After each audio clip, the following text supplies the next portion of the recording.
The question is, why have the Chinese chosen this particular time to move?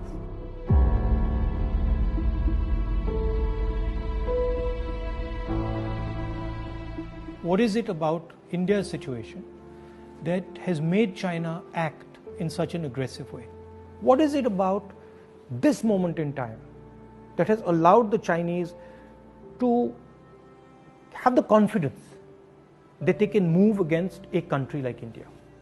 And to understand that, you have to go into multiple spaces.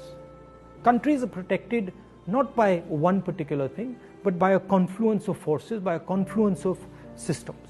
Okay? So a country is protected by its foreign relationships, it is protected by its neighborhood, it is protected by its economy, it is protected by the feeling that its people have, the vision that its people have. And what has happened over the last 6 years, that on all those areas, India has been disturbed and disrupted. And I'll cover each one of them. Let's start with foreign policy. Our relationship with the outside world used to be with multiple countries. We had a relationship with America, strategic partnership with America, I would say, and that is very important. We had a relationship with Russia. We had a relationship with Europe. And these countries used to help us maneuver in the world. Today, our relationship has become transactional. We have a transactional relationship with the United States. We have disturbed our relationship with the Russians. We have a transactional relationship with Europe. Now let's come to our neighborhood. Earlier, Nepal was a friend, Bhutan was a friend, Sri Lanka was a friend.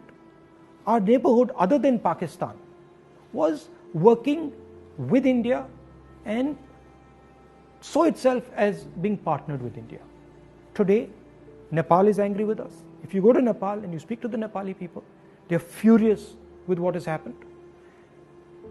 Sri Lankans have given a port to the Chinese. Maldives is disturbed. Bhutan is disturbed.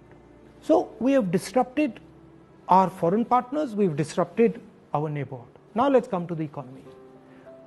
Our pride, something that India used to go to the rest of the world and talk about, boast about.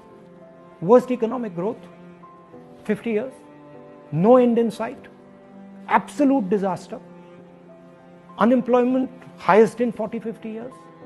So our strengths have suddenly become our weaknesses. We told the government that, look, please realize that we are becoming vulnerable. All these things are connected. They're not separate. When you look at a nation, you have to look at all these factors and you have to act, taking into account all these factors.